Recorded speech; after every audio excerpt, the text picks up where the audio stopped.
رب اشرح لي صدري ويسر لي أمري واحلل عقدة من لساني يفقهوا قولي رب يسر ولا تعسر وتمم بالخير اللهم أعنا على ذكرك وشكرك وحسن عبادتك رب زدني علما رب زدنی علما رب زدنی علما۔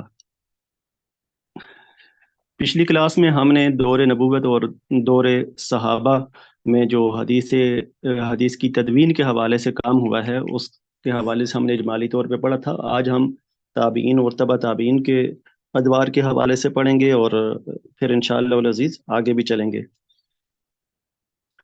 تو اس سے پہلے میں ایک چیز جو ہے وہ آپ کو بتاتا چلوں، تبصرے کے حوالے سے مجھ سے دوستوں نے انفرادی طور پر رابطہ کیا ہے۔ بعض کو کچھ چیزوں کے سمجھنے میں شاید دقت ہوئی ہے، یا بعض وقت ہمارے اسکالرز جو پچھلی کلاس میں نہیں تھے ان تک شاید صحیح طریقے سے بات پہنچ نہیں پائی۔ تو جہاں تک مصنف کے حالات زندگی کا تعلق ہے یا مترجم کے حالات زندگی کا تعلق ہے، تو یہاں اس تبصرے میں فی نفس ہی وہ مقصود نہیں ہیں، ان کا آپ اجمالی تذکرہ کریں گے، چونکہ حالات زندگی تو بسا اوقات بذات خود کئی کتابوں کے متقاضی ہوتے ہیں۔ تو ان کو آپ لکھنے بیٹھیں گے تو پھر آپ کے لیے یہ ایک مسئلہ بن جائے گا کہ ہم ان کی زندگی کے جو خوبصورت پھول ہیں ان میں سے کس کا انتخاب کریں اور کسے ترک کریں۔ تو آپ کوشش کریں کہ زیادہ سے زیادہ 1-1.5 پیراگراف میں ان کے حالات زندگی کا پورشن ختم کر دیں، چونکہ فی نفس ہی میں نے جو آپ کو تبصرہ دیا ہے وہ کتاب پہ ہے، نہ کہ مصنف اور مترجم پہ یا محقق پہ۔ تو وہ ضمناً مختصر تذکرہ کریں ان کا، یعنی ان کی زندگی کا وہ پہلو یا وہ بنیادی معلومات آپ تذکرہ کر سکتے ہیں جن کے بغیر ان کی زندگی کا تعارف یا اس شخصیت کا تعارف ناممکن ہے، باقی چیزوں کو ترک کر دیں۔ کیونکہ سمانہ نگاری، شخصیت نگاری اور شخصیت پہ جو تعارفی کام ہے وہ ایک الگ اپنی نوعیت رکھتا ہے، اور عربی ادب میں بھی، اردو ادب میں بھی، باقی تمام زبانوں میں بھی جو ریٹن فارم میں ہوتی ہیں ان کا اپنا ایک حصہ ہے، انداز بھی ہے، اور کچھ ضروریات بھی اس کی ہوتی ہیں، تقاضے بھی ہوتے ہیں۔ تو یہاں ہم ان چیزوں کو میٹ نہیں کر سکتے، ورنہ تبصرہ جو ہے وہ بہت طویل ہو جائے گا اور کہیں درمیان میں اس شخصیت کے زیر اثر گم ہو جائے گا جس چیز پہ ہم تبصرہ کرنا چاہ رہے ہیں۔ دوسرا تبصرہ میں آپ نے کچھ بنیادی، یہ ساری چیزیں ریپیٹ میں ان کے لیے کر رہا ہوں جنہوں نے مجھ سے پوچھا، اور ان میں سے بعض افراد کے سوالات سے مجھے لگا کہ انہیں بات سمجھ نہیں آئی، اور بعض بڑے عامیانہ قسم کے بھی تھے، تو اس لیے میں ریپیٹ کر رہا ہوں۔ بعض باقی دوستوں کے لیے تو یہ تحصیل حاصل کے سوا کچھ نہیں۔ تو آپ نے کتاب کی بنیادی معلومات دینی ہے، اس کے لیے میں نے ریکمینڈ کیا تھا، جنہوں نے مجھ سے رابطہ کیا ہے ان کی اکثریت کو میں نے انفرادی طور پر بھی ویب سائٹ کی طرف بھیجا ہے کہ آپ iri.aiou.edu.pk اس ویب سائٹ پہ آپ تبصرہ کتب لکھ کے آپ سرچ کریں گے تو آپ کو بے شمار تبصرے ملیں گے، بے شمار اسکالرس کے لکھے ہوئے۔ آپ 2-4 تبصرے پڑھ لیں گے تو آپ کو اندازہ ہو جائے گا۔ کوشش کریں اگر اس میں آپ ڈاکٹر سفیر اختر صاحب کے تبصرے پڑھیں، ڈاکٹر افتخار الحسن میاں صاحب کے تبصرے پڑھیں، یہ وہ لوگ ہیں جو کتاب کو بڑی دقت سے دیکھ کے اس پہ تبصرہ کرتے ہیں، تو اس سے آپ کے فہم میں اور تبصرہ نگاری کی آپ کی صلاحیت میں بھی اضافہ ہوگا۔ تو بنیادی معلومات ویب سائٹ کا نام دوبارہ ریپیٹ کیجیے۔ ڈاکٹر سفیر اختر، عموماً وہ ڈاکٹر کا لفظ آپ نے ساتھ نہیں لکھتے، سفیر اختر نام ہے ان کا۔ جی ٹھیک ہے۔ افتخار الحسن میاں، یہ بھی عام طور پہ ساتھ ڈاکٹر کا سابقہ نہیں لکھتے، نہیں لگاتے۔ اور بھی بے شمار ہیں اچھے تبصرہ نگار، یہ جو میں نے آپ کو سائٹ بتائی وہاں دیکھیں گے، آپ کو ادھر ادھر جانے کی ضرورت نہیں ہے، آپ کو سینکڑوں کے حساب سے تبصرے ملیں گے۔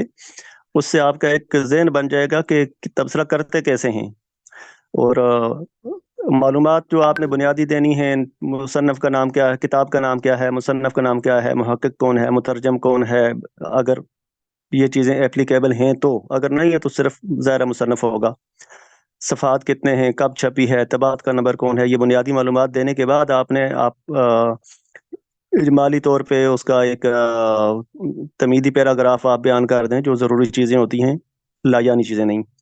مصنف کے بارے میں آپ جہاں مناسب سمجھتے ہیں وہاں اس کا مختصر تعارف دے دیں، کتاب پہ آئیں اور ٹو دی پوائنٹ آپ اس کا تجزیہ کر کے آخر میں کنکلوڈ کر لیں، اور وہ زیادہ سے زیادہ 15 صفحے سے اوپر نہیں جانے، 8-10 صفحے بہت ہوتے ہیں تبصرے کے لیے، اور جب آپ کمپوز کریں گے تو آپ کو وہ اندازہ ہوگا کہ 8-10 صفحے بھی بہت ہیں، بہت زیادہ ہیں، اور اس کام کو آپ جلدی ختم کر لیں، اس لیے کہ آگے آپ کے لیے اور بہت کام ہیں، اور ظاہر ہے آپ کے 2 یا 3 پیریڈ ہوتے ہیں، میرے حال میں 3 ہوتے ہیں نا ہفتے میں، 3 سبجیکٹ ہیں،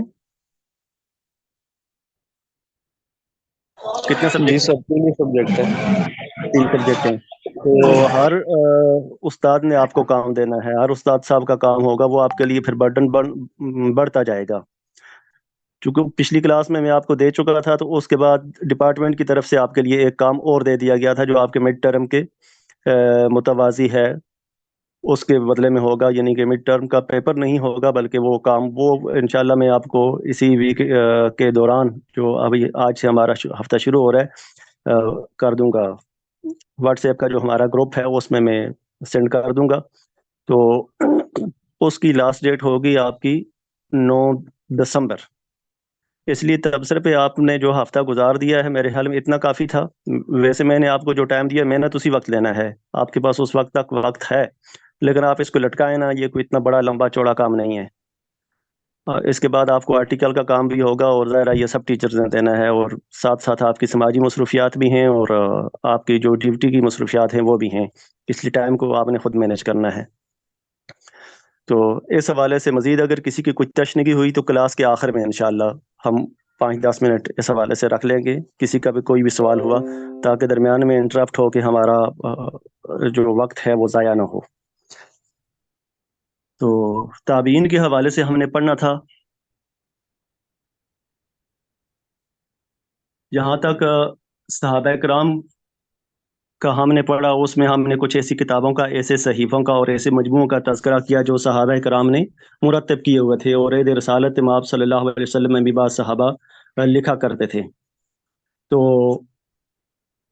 صحابہ کرام میں کتابت حدیث کے حوالے سے 2 گروہ پائے جاتے تھے، 2 موقف پائے جاتے تھے، یہ چیز آپ کے ذہن میں ہونی چاہیے، ان میں بعض جو ہیں وہ کتابت کے قائل تھے، اور بعض جو ہیں کتابت کے عدم جواز کے قائل تھے، ان کا خیال تھا کہ نہیں، کتابت نہیں ہونی چاہیے تاکہ آگے کسی بھی دور میں جا کے مماثلت نہ ہو، وہ ان کا تقوی اور تدین تھا، اور اس کی جو ممانعت کے قائل تھے جو کہتے تھے نہیں کتابت نہیں ہونی چاہیے، اسی طرح سینہ بسینہ جو ہیں وہ ہم روایت کرتے رہیں تو یہ ٹھیک ہے، اور تو اس کی ایک ہی بنیادی وجہ تھی کہ انہیں یہ خدشہ تھا کہ کہیں قرآن کریم کے ساتھ جا کے احادیث مبارکہ خلط ملط نہ ہو جائیں، اور دوسرا ان کو رسول کریم صلی اللہ علیہ وآلہ وسلم کے فرامین مقدسہ اور آپ کی سنتوں کے ضائع ہونے کا اس لیے گمان نہیں تھا کہ وہ اس پہ عمل پیرا تھے، جہاں کہیں آپ صلی اللہ علیہ وسلم کے فرمان کے بیان کرنے کی ضرورت ہوتی تھی اس کو بیان بھی کرتے تھے، اور آپ صلی اللہ علیہ وسلم کی زندگی آپ کے صحابہ کرام کے لیے ایک ایسا نمونہ تھی جس کے مطابق انہوں نے اپنی زندگیوں کو ڈالا ہوا تھا۔ صحابہ کرام کے بعد جو تابعین کا عید ہے اس میں بھی اگرچہ ممانعت کا قول بھی منقول ہے کہ بعض تابعین کہتے تھے کہ نہیں، جس طرح ہم نے صحابہ کرام سے ان صحابہ کرام سے جو ممانعت کے قائل تھے ان سے سننا ہے، تو وہ بھی اسی موقف کے قائل تھے بعض، لیکن جو اکثریت تھی وہ اس ذخیرہ کو لکھ کر محفوظ کرنے کی قائل تھی، اور اکثریت سے مراد تمام کی بات میں نہیں کر رہا، جو لکھنے لکھانے سے متعلق تھے اور جن کا کہ اسماء گرامی اس فیلڈ میں آتے ہیں ان کی بات کر رہا ہوں۔ جیسے یحییٰ بن سعید نے عبد الرحمن بن حرملہ سے ان کا یہ قول روایت کیا ہے کہ میرا جو حادثہ تھا وہ بڑا کمزور تھا، تو اس وجہ سے جو میرے استاد تھے سعید بن مسیب، انہوں نے مجھے لکھنے کی اجازت مرحمت فرما رکھی تھی، میں لکھ لیا کرتا تھا۔ اسی طرح عبدالعزیز بن محمد راوی ہیں کہ ابن شہاب زہری نے اس علم کو سب سے پہلے مدون کیا، آگے ہم پڑھیں گے کہ حضرت عمر بن عبد العزیز رحمۃ اللہ تعالی علیہ، جن کی دور خلافت کو خلافت راشدہ کا تتمہ شمار کیا جاتا ہے، آپ نے اس کو سرکاری سطح پر مدون کرنے کے لیے اقدامات کیے ذخیرہ احادیث کو۔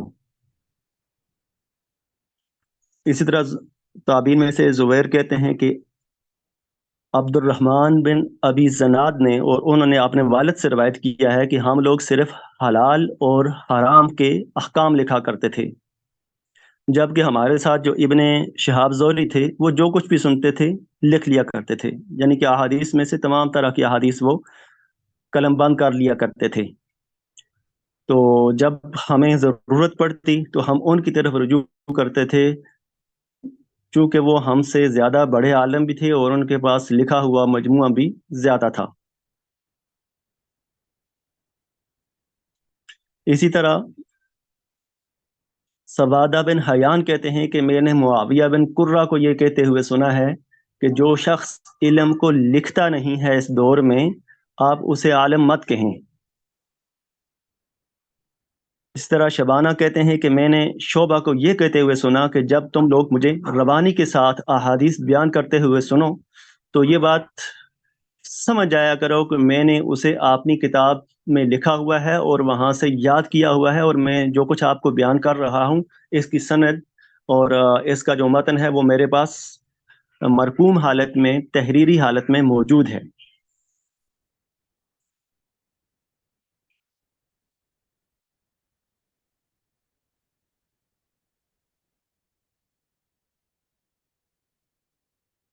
سعید بن ابراہیم سے مروی ہے کہ عمر بن عبد العزیز رحمۃ اللہ تعالی علیہ نے ہمیں سنن رسول صلی اللہ علیہ وسلم جمع کرنے کا حکم دیا تھا۔ ہم لوگوں نے انہیں کئی دفاتر میں لکھا، کئی رجسٹرز میں لکھا، اور پھر آپ نے تمام صوبوں میں ایک ایک دفتر جو ہے، ایک ایک رجسٹر روانہ کیا۔ تو یہ جو روایات مختلف تابعین کے دور کی میں نے بیان کی ہیں، ان سے یہ معلوم ہوتا ہے، یہ پتہ چلتا ہے کہ تابعین کے دور میں حدیث کی کتابت ہوتی تھی اور حفاظت حدیث کا اہتمام موجود تھا۔ حضرت عمر بن عبد العزیز رحمۃ اللہ تعالی علیہ نے تمام صوبوں میں احادیث کا ایک ایک مجموعہ تحریر کروا کے جو بھجوایا، تو اس سے یہ بھی معلوم ہوتا ہے کہ سرکاری سطح پر بھی دور تابعین میں اس چیز کا اہتمام کیا جا رہا تھا اور اس چیز کا احساس موجود تھا کہ دور دراز صوبوں میں رسول کریم صلی اللہ علیہ وسلم سے براہ راست استفادہ کرنے والے اور آپ صلی اللہ علیہ وسلم کے صحابہ کرام سے براہ راست استفادہ کرنے والوں کی تعداد کم پہنچی ہے، تو ان تک تحریری شکل میں آپ صلی اللہ علیہ وسلم کے احکام کا پہنچانا ضروری ہے۔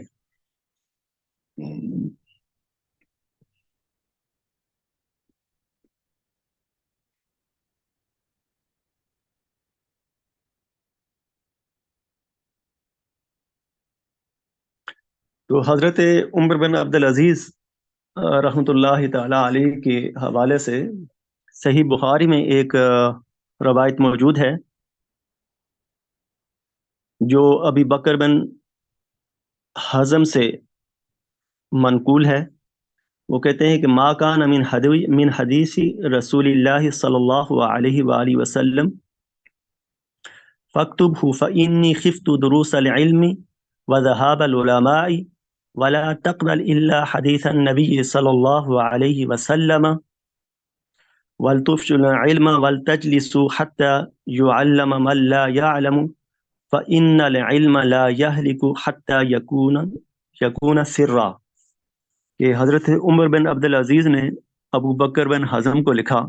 وہ روایت کرتے ہیں کہ حضور نبی کریم صلی اللہ علیہ وسلم کی احادیث پر نظر رکھیں اور انہیں لکھ لیا کریں، کیونکہ مجھے علم کے مٹ جانے اور علماء کے اٹھ جانے کا خوف ہے۔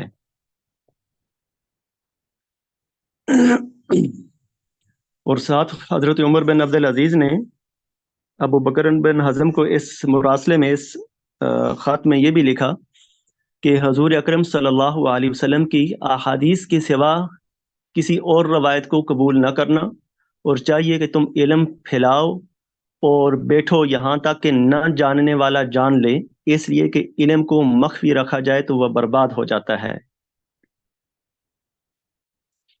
تو حضرت عمر بن عبدالعزیز رحمۃ اللہ تعالی علیہ کے اس حکم کی تعمیل میں انہوں نے ایک مجموعہ حدیث مرتب کیا، لیکن قبل اس کے کہ وہ یہ مجموعہ حضرت عمر بن عبدالعزیز کی طرف روانہ کرتے اور ان تک پہنچتا، اس سے پہلے ہی ان کا وصال ہو گیا۔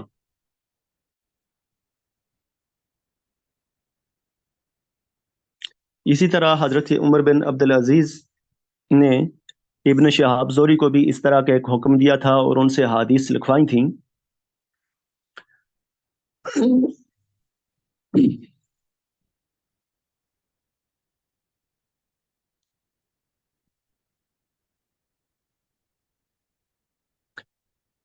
ایک مشہور صحیفہ ہے، احادیث کا مجموعہ ہے، جس پہ ڈاکٹر حمید اللہ تعالیٰ انہیں غریق رحمت کرے، عالم اسلام کی انتہائی قداور شخصیت تھے۔ غالباً 2002 میں ان کا وصال ہوا ہے۔ فرانس میں وہ مقیم تھے، آخری عمر میں اپنی بھتیجی کے پاس امریکہ میں شفٹ ہو گئے تھے، وہیں ان کی تدفین ہوئی۔ تو انہوں نے یورپ کی کسی لائبریری سے اسے تلاش کیا۔ یہ تابعی تھے جو جن کا مجموعہ تھا، حضرت حمام بن منبہ، 101 ہجری ان کا سن وصال ہے۔ یہ بند کریں جی، کس کا ہے مائک؟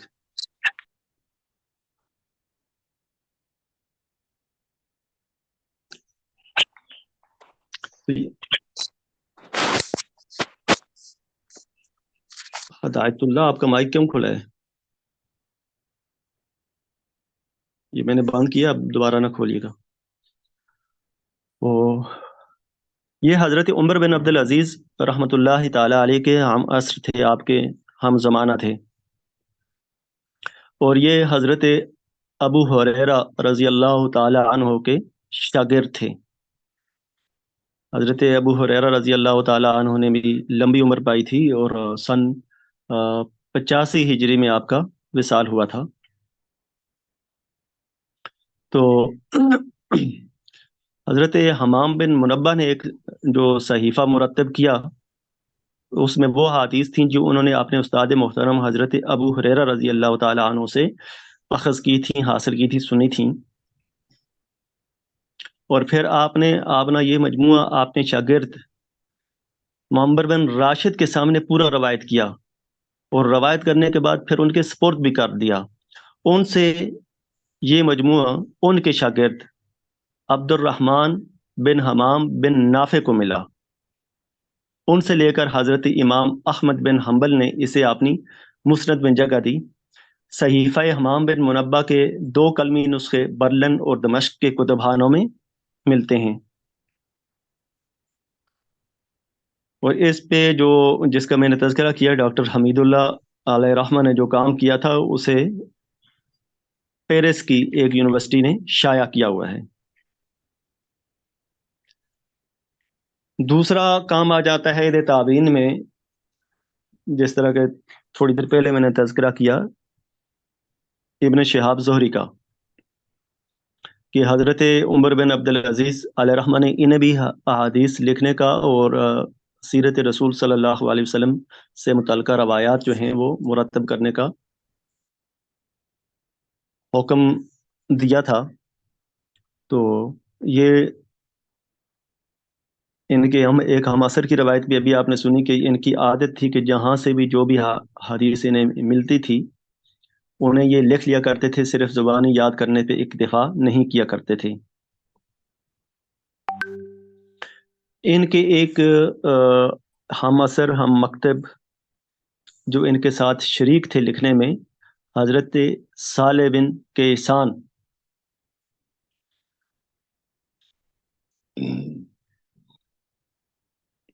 وہ روایت کرتے ہیں کہ اجتمعت انا والزہری ونحن نطلب العلم فقلنا نكتب السنن فكتبنا ما جاء عن النبي صلى الله عليه وسلم ثم قال الزهري نكتب ما جاء عن أصحابه فإنه سنة قال قلت أنا ليس بسنة فلا نكتبه قال فكتب ولم أكتب فأنجح وضيعت.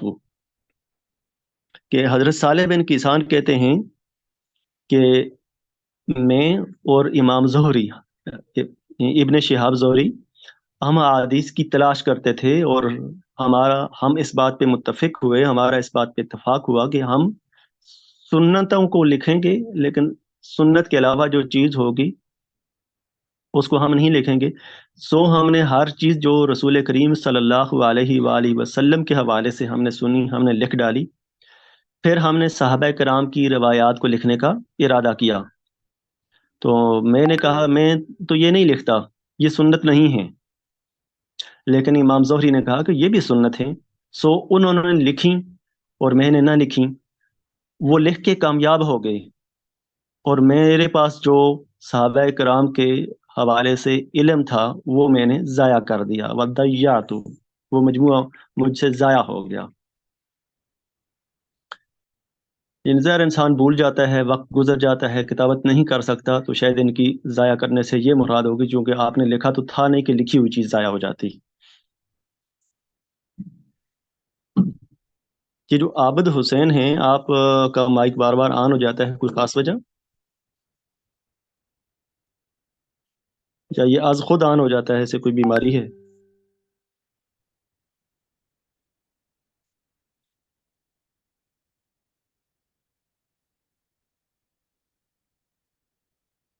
اسی طرح ایک مجموعہ تھا امام شابی رحمۃ اللہ تعالی علیہ کا،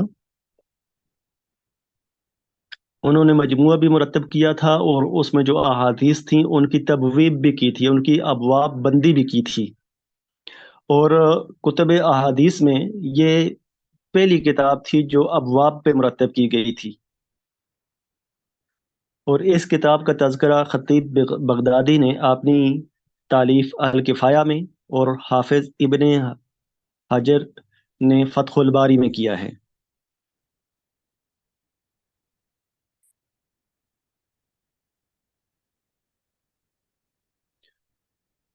تو ابو بکر حزمی کو جو حکم دیا تھا حضرت عمر بن عبدالعزیز علیہ رحمہ نے، اوپر آپ پڑھ چکے ہیں کہ قبل اس کے کہ وہ مجموعہ روانہ کرتے آپ کا وصال ہو گیا تھا. تو علامہ ابن عبد البر نے اپنی کتاب التمہید میں امام مالک رحمۃ اللہ علیہ تعالی علیہ سے نقل کیا ہے کہ حضرت ابو بکر نے احادیث کی کئی کتابیں جمع کی تھیں، یعنی کئی مجموعے انہوں نے تیار کیے تھے، لیکن انہوں نے حضرت عمر بن عبدالعزیز کو بھیجی نہیں تھی کہ ان کی وفات ہو گئی. ان کی وفات سے کیا مراد ہے؟ آپ کیا سمجھے، کس کی وفات ہو گئی؟ جناب ابو بکر کی یا حضرت عمر کی؟ ابو بکر رحمۃ اللہ تعالیٰ علیہ. ابو بکر بن نہیں، منبر. ان کی نہیں ہوئی تھی، حضرت عمر بن عبدالعزیز کی وفات ہو گئی تھی.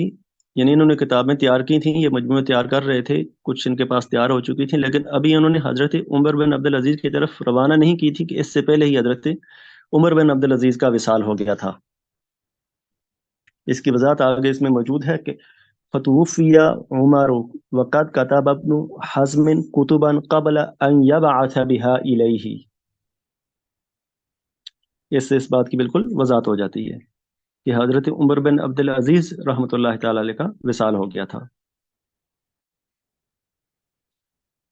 اسی طرح علامہ جلال الدین سیوطی علیہ رحمہ نے تاریخ الخلفاء میں ایک رسالے کا تذکرہ کیا ہے جسے رسالہ سالم بن عبداللہ فی الصدقات کہا جاتا ہے. اس میں صدقات کے حوالے سے احکام تھے، اور یہ حضرت عمر بن عبدالعزیز علیہ رحمہ کی فرمائش پہ ہی مرتب کیا تھا. اور مرتب کس نے کیا تھا؟ سالم بن عبداللہ نے.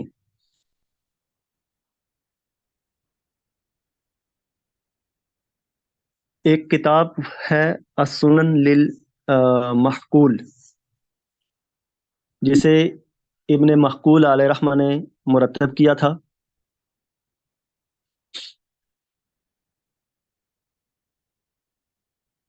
اور اس کا تذکرہ علامہ ابن ندیم نے اپنی کتاب الفہرست میں کیا ہے، اور اس کتاب کے حوالے سے بھی یہی مذکور ہے کہ یہ بھی حضرت عمر بن عبدالعزیز علیہ رحمہ کے حکم پر لکھی گئی تھی۔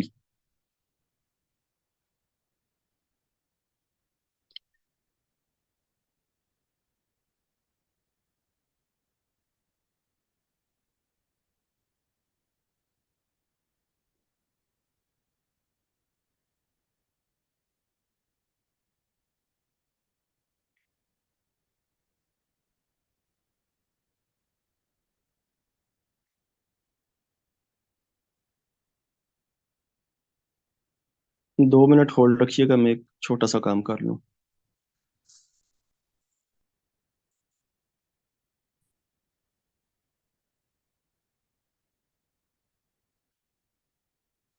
ضرورت پیش آئی، شروع میں نکتے نہیں ہوتے تھے۔ صحیح کہا۔ ہمارے ہاں یہ بہت مسئلہ ہوتا ہے کہ ہم کیا بغیر بریکوں کے چلتے ہیں۔ اچھا، اس علم بولا جاتا ہے پراپر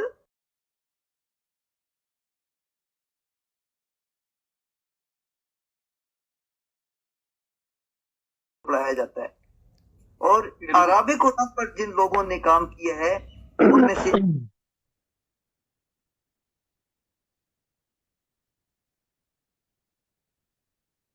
تو اس کے بعد جو علوم الحدیث کو اور مجموعہ احادیث کو مرتب کرنے کا کام ہے، وہ یہاں تک تو آپ یہ سمجھ چکے ہیں کہ تابعین کے دور میں کتابی صورت میں شروع ہو چکا تھا، اور اس میں اضافہ ہو گیا تھا۔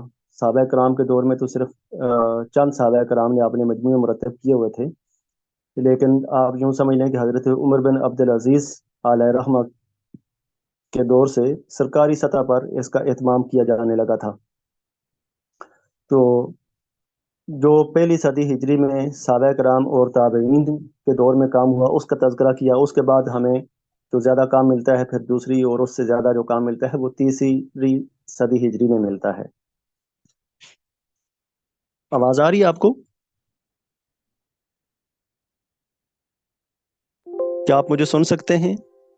جی جی ٹھیک جی سر، آواز آ رہی ہے سر۔ جی سر، آ رہی ہے۔ جی سر، آ رہی ہے آپ کی آواز۔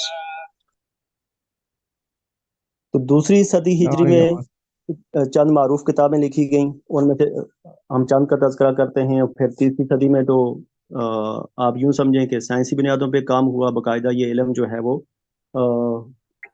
اس کی ذیلی اصناف بھی ہمارے وجود میں آئیں۔ تو ان میں ایک ہے کتاب الآثار۔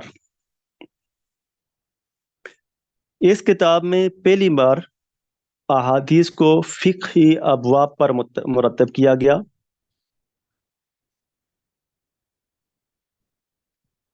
یہ بتا سکتے ہیں کس کی کتاب ہے کتاب الآثار؟ جی حضرت امام محمد رحمۃ اللہ علیہ۔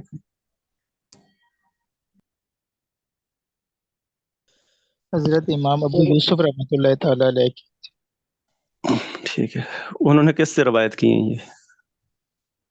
امام اعظم ابو حنیفہ رحمۃ امام اللہ تعالی اعظم علیہ۔ ابو حنیفہ رحمۃ اللہ تعالی، جو کہ یہ دونوں ان کے شاگرد تھے۔ تو یہ گویا اس کی جو نسبت ہے حضرت امام ابو حنیفہ رحمۃ اللہ تعالی علیہ کی طرف ہے کہ آپ نے 40,000 احادیث سے انتخاب فرمایا، اور اس کے کئی نسخے ہیں۔ امام محمد کا بھی نسخہ ہے، امام ابو یوسف کا بھی نسخہ ہے، اور دیگر شاگردوں نے بھی آپ نے اپنے انداز میں، جس طرح کہ آپ دیکھتے ہیں کہ موطا امام مالک کے کئی نسخے ہیں، اس کے بھی کئی نسخے ہیں، لیکن امام محمد علی رحمہ والا جو نسخہ ہے وہ زیادہ مشہور اور متداول ہے۔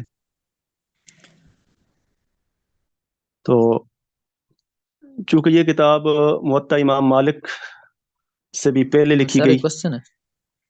جی فرمائیے۔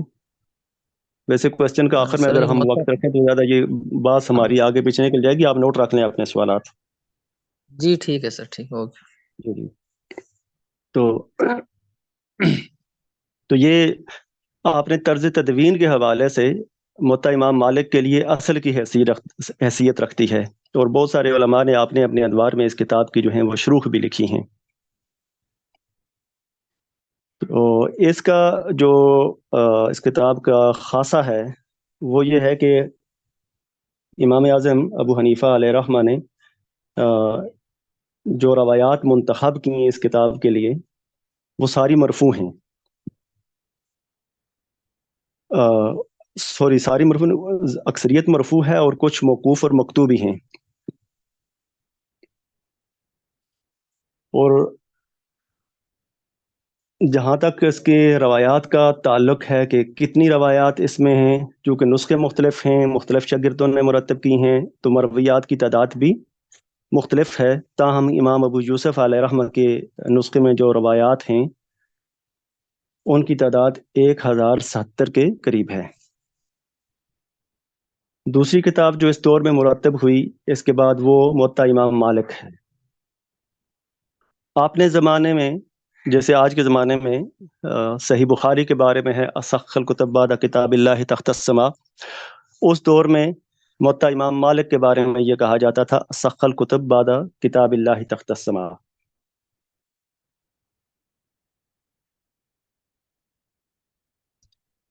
اور محدثین کا اس بات پہ بھی ان کی رائے ہے کہ موطا کی اکثر روایات، اور بعض کہتے ہیں کہ تقریباً تمام ہی روایات جو ہیں وہ دوسری احادیث کے ساتھ یا دوسری اسناد کے ساتھ بخاری میں موجود ہیں، صحیح بخاری میں. موطا امام مالک کے راویوں کی تعداد 146 ہے، جن میں سے 7 راویوں کے علاوہ باقی تمام راوی مدنی ہیں. اور اس کتاب کی کل روایات کی تعداد 1738 ہے. پھر اس کی عام خصوصیت یہ ہے کہ اس میں احادیث کو آثار صحابہ اور فتاوی سے الگ لکھا گیا ہے، جبکہ آثار اور فتاوی کو بطور تائید پیش کیا گیا ہے حدیث کی روایات کی تائید میں. اس میں صحیح روایات کو جمع کیا گیا ہے، اور اس میں 40 روایات جو ہیں وہ ثنائیات ہیں، جن میں امام مالک رحمۃ اللہ تعالی علیہ اور رسول کریم صلی اللہ علیہ وآلہ وسلم کے درمیان صرف 2 راویوں کا واسطہ ہے. تو امام مالک علیہ رحمہ کا اسلوب یہ ہے کہ وہ فقہائے مدینہ کا اجماع بھی نقل کرتے ہیں، کیونکہ ان کے نزدیک فقہائے مدینہ کا جو اجماع ہے وہ حجت ہے. اور اس کتاب کو فقہ مالکی میں بنیادی حیثیت حاصل ہے.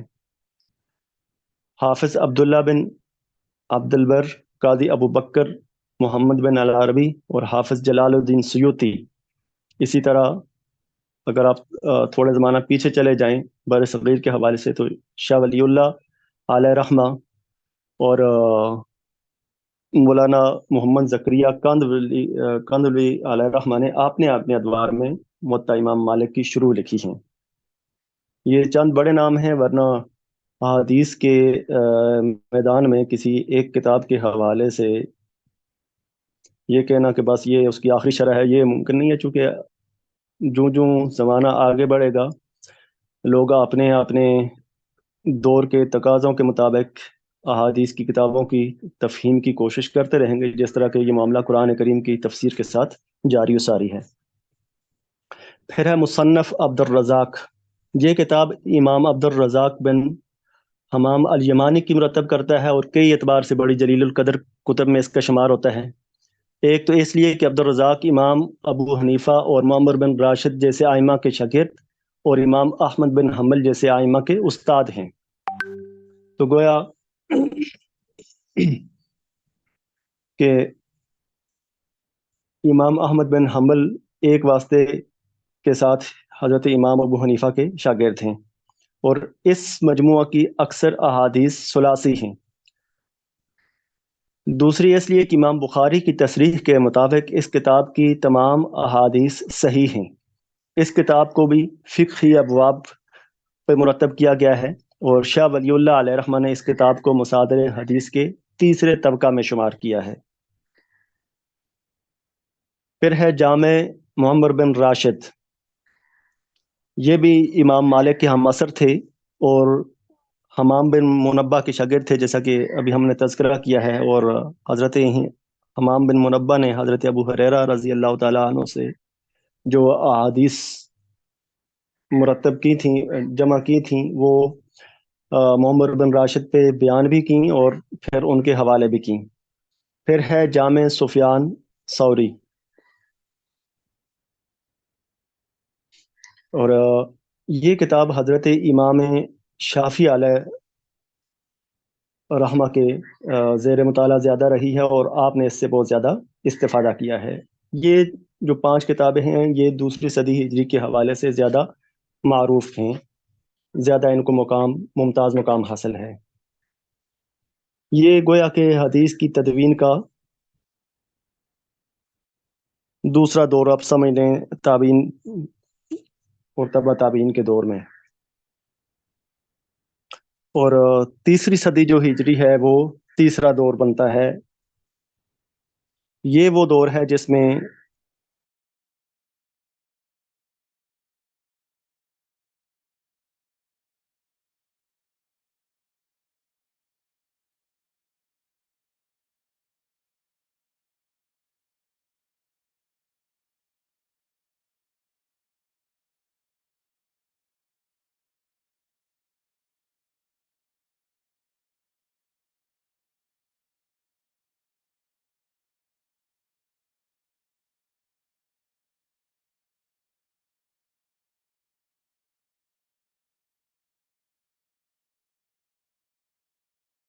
قرآن کی نام سے الف سین با الف عین اسباع القرآن، اور وہی نافع بن عبد الرحمن، یہ نام آپ کو بار بار یاد رہے گا۔ اور بھی بہت ساری کتابیں اور بہت سارے لوگوں نے لکھا ہے، خاص کر جو ناوی ہوتے ہیں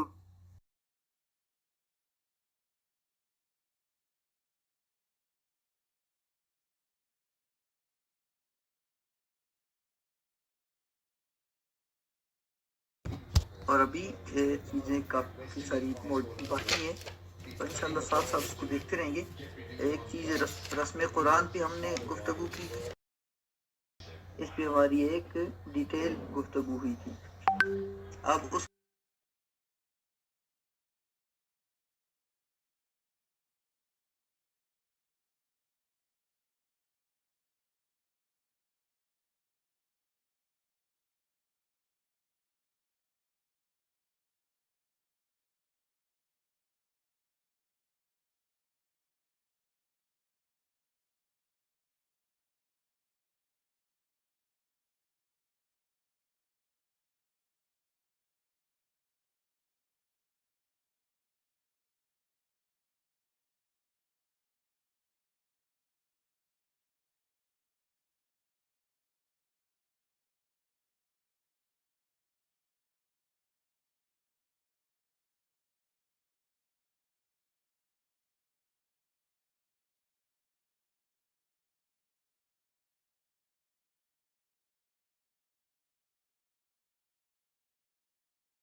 حاضری لے رہے ہیں نا جنہوں نے حاضری لینی تھی؟ السلام علیکم۔ جی وعلیکم السلام۔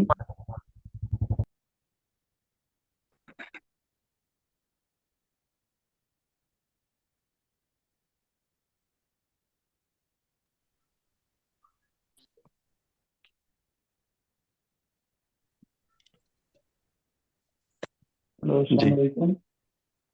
جی وعلیکم السلام۔ یہ مصنف عبدالرزاق کا آپ نے بتایا نام، تو اس کے بعد لائن کٹ گئی تھی۔ Recording in progress. جی مصنف عبدالرزاق کے بعد میں نے مجھے پتہ نہیں چل رہا 4-5 منٹ اسی طرح گزر گئی، شاید اس سے بھی زیادہ، تو جامع محمد بن راشد کتاب کا نام بتایا تھا، اور اس کے بعد جامع سفیان ثوری۔ یہ وہ 2 مزید کتابیں تھیں جو اس دور میں تالیف ہوئی تھیں۔ اس کے بعد میں نے تیسری صدی ہجری کے حوالے سے بتایا کہ تیسری صدی ہجری تدوین حدیث کا تیسرا دور تھا، اور اس دور میں تدوین حدیث کا کام اپنے عروج کو پہنچا، اور اس میں جو کتابیں لکھی گئیں وہ ظاہر موجودہ دور میں بھی موجود ہیں اور پڑھائی جاتی ہیں، اور انشاءاللہ العزیز قیامت تک وہ مجموعہ سلامت باقی اور قائم و دائم رہے گا۔ تو اس دور میں احادیث کو مختلف جہتوں سے اور مختلف پہلوؤں سے مرتب کرنے کا کام ہوا، جس طرح کہ مصنفات ہیں، مسانید ہیں، صحائح ہیں، جوامع ہیں، مختلف اسالیب سے آپ دیکھتے ہیں کہ احادیث مرتب ہوئیں۔ تو نئے نئے ترتیب اور تبویب کے ساتھ احادیث کی کتابیں وجود میں آئیں، اور کوشش کی گئی کہ اس دور میں محدثین نے یہ کوشش کی کہ صرف صحیح احادیث لی جائیں، کیونکہ ابتدا میں جو ہے وہ احادیث کی صرف دو ہی قسمیں ہوتی تھیں، ایک صحیح اور دوسری ضعیف۔ بعد میں پھر اسی دور میں حسن کی اصطلاح بھی عام ہونے لگی اور یہ ایک مستقل قسم بن گئی۔ تاہم محدثین نے یہ کوشش کی کہ جو صحابہ کرام کے فتاوی ہیں اور جو مرسل روایات ہیں، مراسیل ہیں، ان کو الگ کیا جائے، اور نبی کریم صلی اللہ علیہ وسلم کے جو مرفوع روایات ہیں ان کو الگ کیا جائے۔ تو چونکہ جو اس سے پچھلا دور ہے اس میں صحابہ کرام کے اقوال کے لیے تابعین اور تبع تابعین کے اقوال و افعال کے لیے بھی حدیث کا لفظ استعمال ہوتا تھا۔ اس دور میں یہ کوشش کی گئی کہ رسول کریم صلی اللہ علیہ وسلم کے اقوال و افعال اور آپ کی تقاریر کے لیے حدیث کا لفظ استعمال کیا جائے، اور صحابہ کرام، تابعین اور تبع تابعین کے اقوال و افعال اور تقاریر کے لیے ہم اثر کا لفظ استعمال کریں۔ پھر بھی جو چونکہ پیچھے استعمال ہوتا آیا ہے حدیث کا لفظ صحابہ کرام اور تابعین کے لیے بھی، تو اس سے فرق کرنے کے لیے رسول کریم صلی اللہ علیہ وآلہ وسلم کے اقوال و افعال کو ممیز کرنے کے لیے اسے مرفوع کا نام دیا گیا، اور صحابہ کرام کے اقوال و افعال کو حدیث موقوف کا نام دیا گیا، اور اکابر تابعین کے اقوال و افعال کے لیے مقطوع کی استماع اس دور میں استعمال ہوئی۔ تو جو زیادہ رجحان رہا اس دور میں احادیث کو مرتب کرنے والے محدثین کا، کہ بالخصوص مصنفات کو مرتب کرنے والے محدثین کا، کہ وہ صرف مرفوع احادیث کو لینے کا انتظام کیا گیا اور موقوف اور مقطوع روایات کو ان سے الگ رکھا گیا۔ یہی وہ دور ہے جس میں صحائح ستہ کو مرتب کیا گیا، وہ وجود میں آئیں، اور رہتی دنیا تک انشاءاللہ اللہ کے رسول صلی اللہ علیہ وآلہ وسلم کے فرامین اور آپ کی سنتوں کو آگے پہنچانے کا ذریعہ رہیں گی۔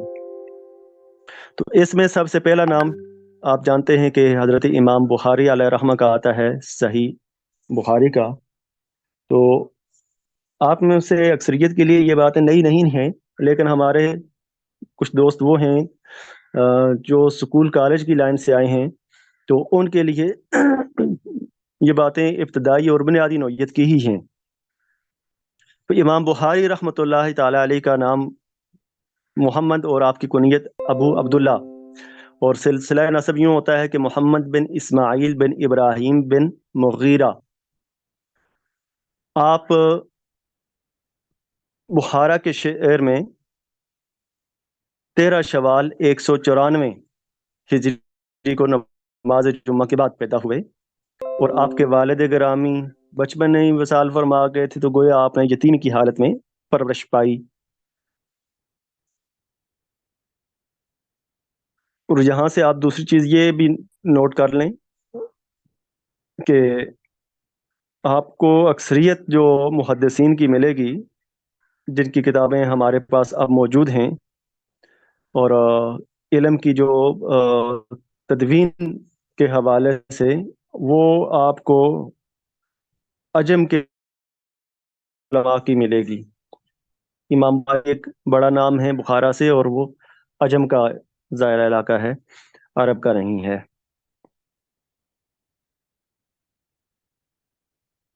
آپ کے شیوخ اور کے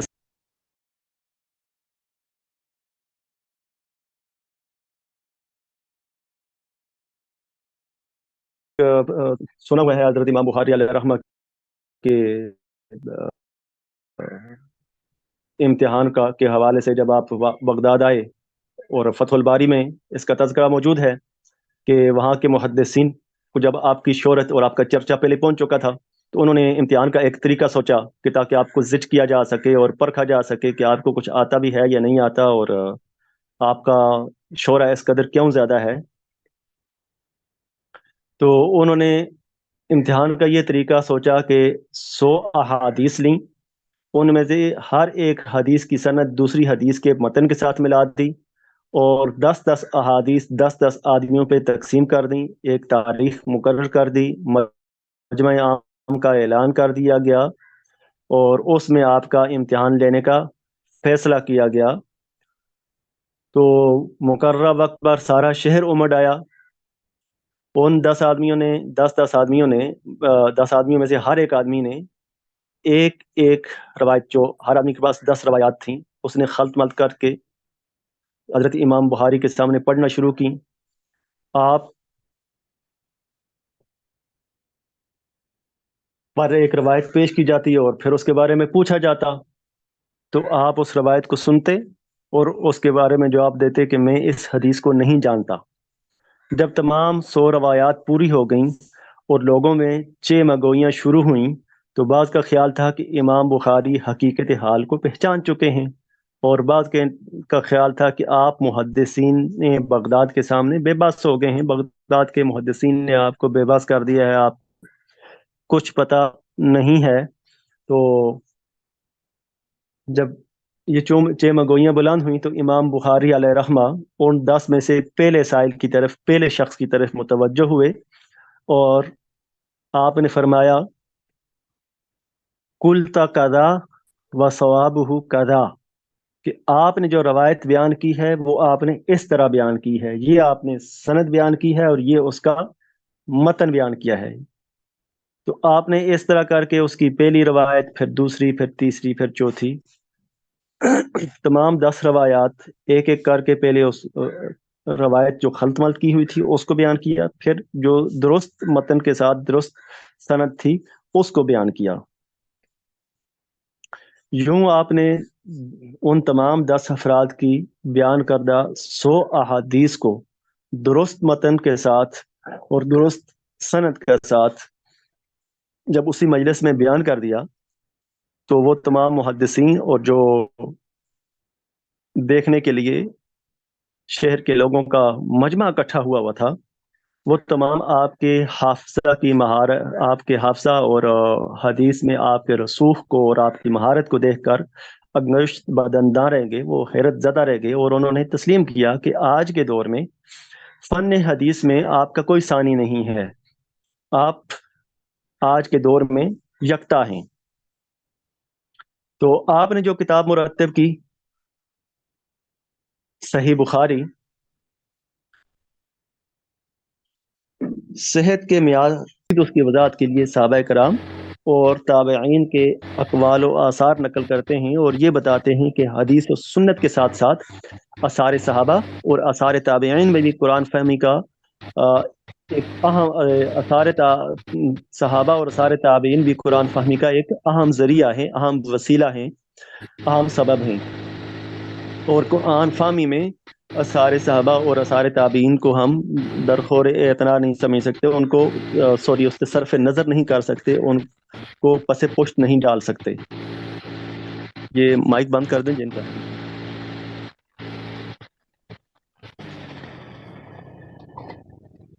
انہوں نے ان احادیث کو مرتب کرنے کے لیے کس طرح کا اہتمام کیا وہ خود بیان کرتے ہیں امام بخاری علیہ رحمہ۔ آج کے دور میں اگر ہم اس چیز کو سوچیں اور اس پہ عمل پیرا ہونے کا، تو شاید کوئی کروڑوں میں ایک بندہ اس پہ عمل کر سکے، لیکن پھر بھی بہت مشکل، ناممکن کی حد تک مشکل لگتا ہے۔ وہ فرماتے ہیں کہ ما کتبت فی کتاب الصحیح حدیثا الا اغتسلت قبل ذلك وصلیت رکعتین، میں نے کوئی حدیث اس کتاب میں اس وقت تک نہیں لکھی جب تک کہ غسل کر کے 2 رکعت نوافل ادا نہ کر لیے ہوں۔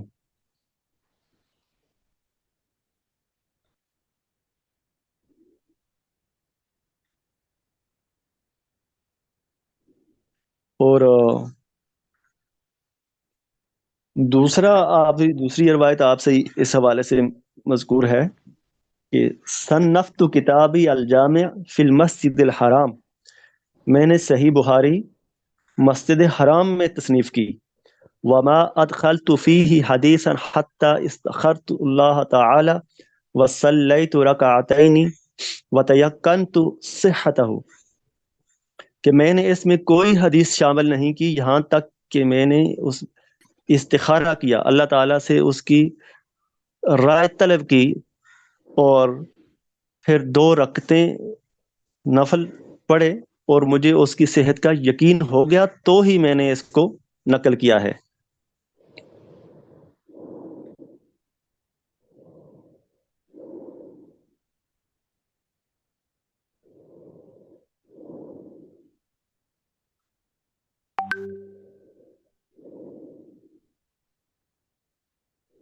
سولہ سال کا عرصہ آپ کو اس کتاب کو مرتب کرنے میں لگا ہے، اور آپ نے 6 لاکھ احادیث آپ کو ازبر تھیں، آپ کے پاس 6 لاکھ احادیث کا مجموعہ تھا، اس میں آپ نے کانٹ چھانٹ کی، اور ان میں سے آپ نے 7,275 احادیث ہیں جو آپ نے اس کتاب میں جمع کی.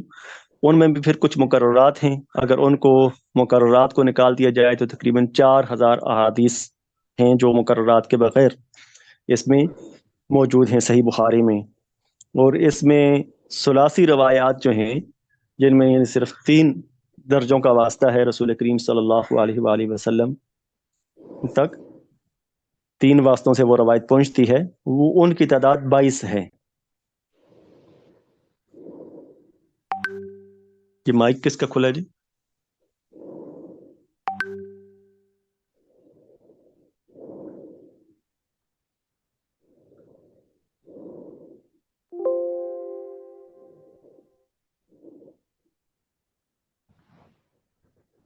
جی فرمائیے جی، نام آپ کا؟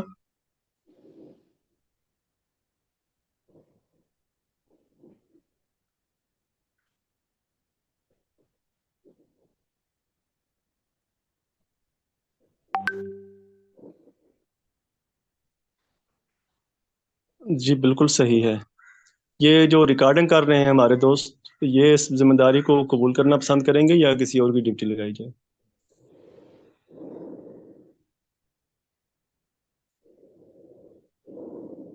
شاید ان تک آواز نہیں جا رہی،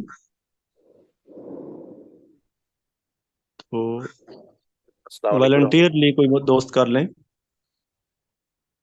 جی لبیک جناب.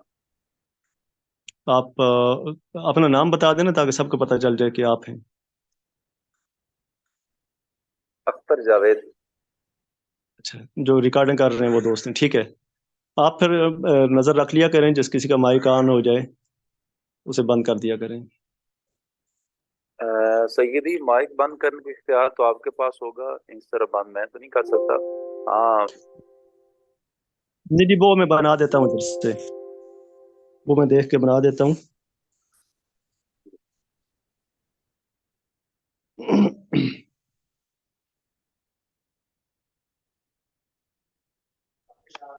السلام علیکم سر. جی وعلیکم السلام ورحمۃ اللہ وبرکاتہ. آپشن سر وہ اٹینڈنس کا پوچھنا تھا کہ گروپ میں بھیجوں یا آپ کو پرسنل میں بھیجنی ہے، یا اور تینوں نہیں آپ کو سیشن میں، یا مطلب ایک کی بھیجوں جیسے کہتے ہیں. مجھے پرسنل میں تو ایک ہی بھیج دیں جس میں سارے موجود ہوں. سر میکسیمم اس وقت جو ہے یہ 42 43 اسٹرینتھ ہوئی ہے ہماری ابھی تک. ہاں اس وقت وہ لے کے مجھے پرسنل میں بھیج دیں، لیکن گروپ میں لازمی شیئر کریں. میں چونکہ گروپ میں کل بھی دیکھ رہا تھا، کل کی کلاسز بھی جو ہماری ہوئی ہیں، تو بس اوقات ایسا ہوتا ہے کہ اب ان لکیلی یہ ہوتا ہے، کیا وہ ہوتا ہے میں اس کا کہہ نہیں سکتا، کہ کوئی شخص کلاس میں آیا ہوتا ہے لیکن جس وقت اسکرین شاٹ لے رہے ہوتے ہیں اس وقت جو ہے وہ ڈسکنیکٹ ہوتا ہے، اور 2 3 دفعہ ایسا ہی ہوتا ہے. جی سر، وہ میں پہلے گروپ میں بھی بھیجتی ہوں تاکہ دیکھ لیں سارے، ایک دفعہ اپنی چیک کر لیں، جس کا جی نام جی مس ہو وہ میسج کر دیتا ہے کہ میرا نہیں ہے.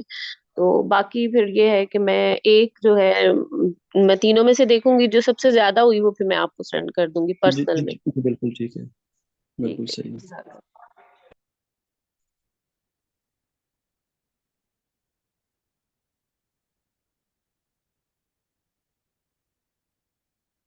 اچھا، آپ ادھر بھی پرسنل میں بھی کچھ میسج آئے ہوتے ہیں، تو ابھی میں نے کچھ دوستوں کے میسیجز ہیں، ابھی میں دیکھ نہیں پا رہا ہوتا، اس لیے پتہ نہیں چلتا۔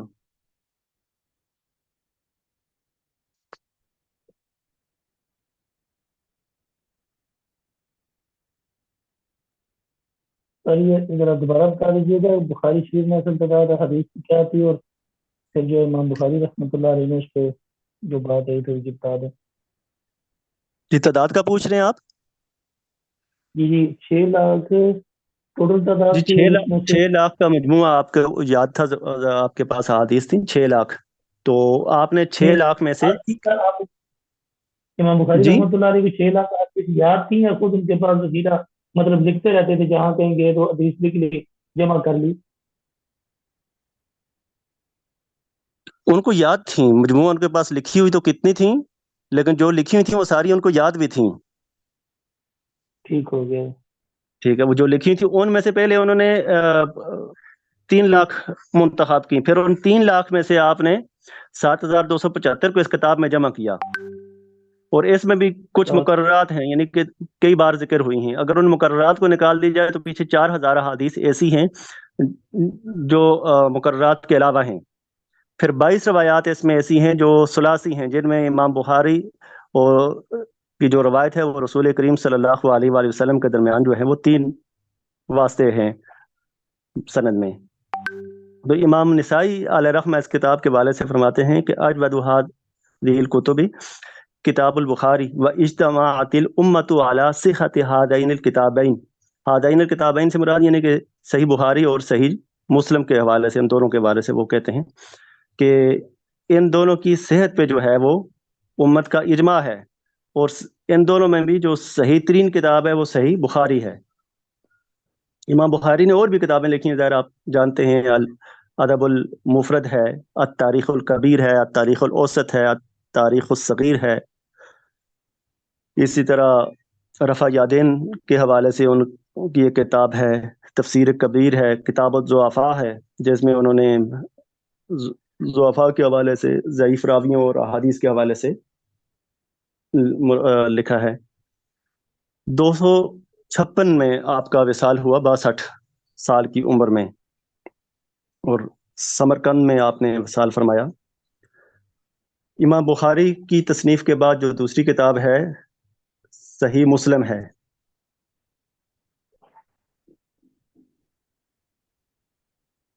اور امام مسلم علیہ رحمہ خراسان کے مشہور شہر نیشا پور میں 204 ہجری میں پیدا ہوئے۔ امام بخاری کب پیدا ہوئے تھے؟ تھوڑی دیر پہلے میں نے بیان کیا جی 194۔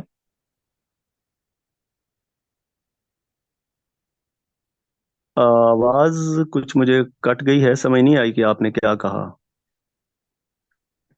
یاد نہیں پوچھتی۔ جی 194 ہجری کو پیدا ہوئے، 256 کو انتقال ہے۔ جی صحیح، مہینہ بھی یاد ہے آپ کو؟ ہجری بخاری شریف میں۔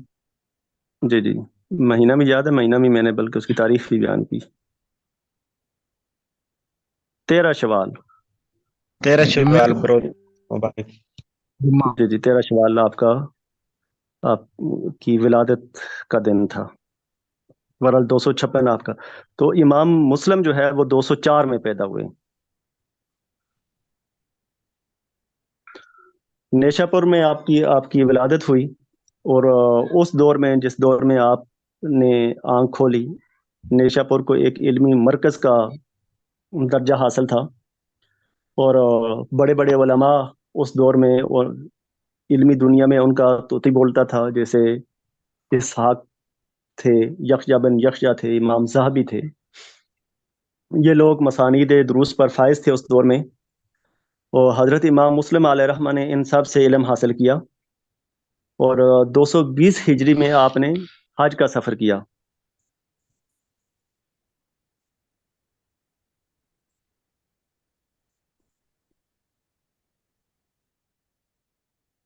حج کے بعد بھی آپ نے مختلف علاقوں کی طرف حصول علم کے لیے آپ نے سفر کیے، اور آپ کے مشائخ کی تعداد، آپ کے اساتذہ کی کی تعداد 200 سے زائد ہے، جبکہ امام بخاری علیہ رحمہ کے اساتذہ کی تعداد کتنی تھی؟ 1000 سے زائد۔ وہ ان کی اپنی روایت ہے حضرت امام بخاری کی کہ میں نے 1000 سے زائد مشائخ سے علم حدیث حاصل کیا۔ تو حضرت امام مسلم علیہ رحمہ کی علمی یکسوئی کا جو عالم تھا وہ یہ تھا کہ ایک مرتبہ امام مسلم علیہ رحمہ کسی مجلس مذاکرہ میں تھے اور ایک حدیث کا ذکر آیا جو حضرت امام مسلم علیہ رحمہ کے علم میں نہیں تھی، تو آپ گھر تشریف لے گئے، رات کا وقت تھا، چراغ جلایا اور فرمایا کہ اب کوئی یہاں پہ نہ آئے۔ تو گھر والوں نے آپ سے عرض کیا کہ کھجوروں کا یہ ایک ٹوکری ہے، ہدیہ میں آئی ہے، تو آپ نے فرمایا کہ اس کو اندر رکھ دیں میرے کمرے میں۔ تو رات بھر آپ احادیث تلاش کرتے رہے اور ساتھ ساتھ بے دہانی میں کھجوریں بھی کھاتے رہے، اور یہ اندازہ آپ کو نہیں ہو سکا کہ کتنی کھجوریں کھا لی ہیں۔ تو جب صبح صادق طلوع ہوئی تو حدیث تو آپ کو مل گئی لیکن کھجوریں بھی ختم ہو گئیں۔ تو جو آپ کے وفات کا جو واقعہ جو بیان کیا جاتا ہے وفات سے متعلق، اس میں اس وفات کا سبب اسی واقعہ کو بیان کیا جاتا ہے کہ آپ نے بہت زیادہ کھجوریں کھا لی تھیں اور اس کی وجہ سے آپ کا وصال ہو گیا۔ یعنی اپنی ذات آپ کے ہاں ترجیح نہیں تھی، رسول کریم صلی اللہ علیہ وسلم کی جو حدیث تھی اس میں اس قدر منہمک تھے کہ آپ کو اس چیز کا اندازہ ہی نہیں ہوا کہ میں کتنی زیادہ کھجوریں کھا چکا ہوں۔ اور آپ کا جو سن وصال ہے وہ 261 ہجری ہے۔ تو آپ کی جو صحیح مسلم ہے، اس کے علاوہ بھی آپ کی تصانیف ہیں، مسند کبیر ہے، الاسماء والکنا ہے، جامع کبیر ہے، اس طرح کتاب العلل ہے، کتاب التمجیز ہے، کتاب الوخدان ہے، کتاب اولاد صحابہ ہے، کتاب الطبقات ہے، کتاب روات الاعتبار ہے۔ تو جب حضرت امام بخاری علیہ رحمہ نے صحیح بخاری تصنیف کی تو حضرت امام مسلم کے دل میں بھی خیال پیدا ہوا، ان کا بھی ارادہ ہوا کہ میں بھی صحیح احادیث کو جمع کروں۔ اسی طرح اسی دور میں آپ کے شاگرد احمد بن سلمہ نے اور ابو اسحاق ابراہیم بن محمد بن سفیان نے بھی آپ سے احادیث جمع کرنے کی درخواست کی کہ آپ یہ احادیث جس طرح امام بخاری نے مرتب کی ہیں آپ بھی مرتب کریں۔ تو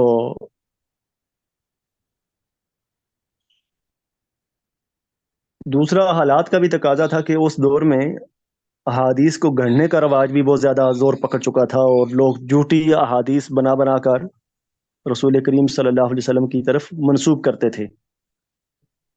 تو سادہ جو لوگ تھے وہ جو حدیث وضع کرنے والے لوگ تھے ان کے ہتھے چڑھ جاتے تھے اور گمراہ ہونے کا ان کے احتمالات بہت زیادہ بڑھ گئے تھے۔ تو اس لیے حضرت امام مسلم علیہ رحمہ نے اپنے آپ کو اس چیز پہ قائل کر لیا، یکسو کر لیا کہ میں نے بھی حضرت امام بخاری کی طرح ایک کتاب مرتب کرنی ہے۔ تو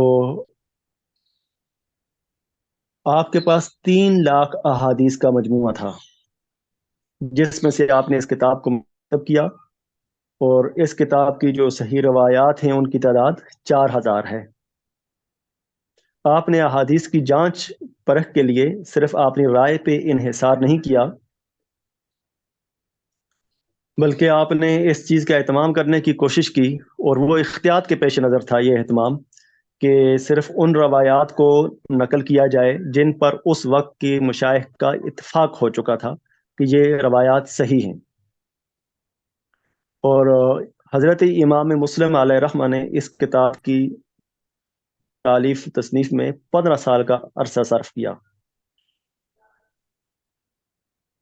اور جب آپ یہ کتاب مرتب کر چکے تو آپ نے یہ کتاب ابو ذرا رازی علیہ رحمہ کی خدمت میں پیش کی، اور تاکہ آپ اس پہ نظر ثانی کر سکیں اور اس میں رہ جانے والی جو اگر کوئی کمی بیشی ہے تو اس کو بھی دور کر دیں، یوں اس میں اگر کوئی چیز تھی بھی دور ہونے والی تو وہ دور ہو گئی۔ حضرت امام بخاری نے 16 سال لگائے تھے، ان کے 15 سال ہیں۔ یہ تقابلی اس لیے میں کہہ رہا ہوں تاکہ اس طرح چیزیں یاد رہ جاتی ہیں۔ آپ کو جب کسی اگر کتاب پہ امتحان میں کوئی سوال آ جاتا ہے تعارفی طور پہ لکھنے کا مصنف محدثین کے بارے میں یا ان کی کتب کے بارے میں، تو ضمناً یہ چیزیں یاد ہوں گی تو آسانی رہے گی۔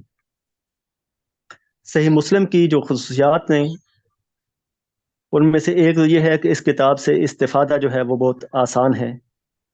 پھر اس میں آپ کا اسلوب یہ ہے کہ ایک حدیث کی متعدد اسناد آپ نے نقل کی ہیں، اور اسی طرح ایک حدیث کے مختلف الفاظ کا بھی آپ تذکرہ کرتے ہیں۔ تاہم صحیح مسلم میں آپ نے مسائل کا استنباط نہیں کیا،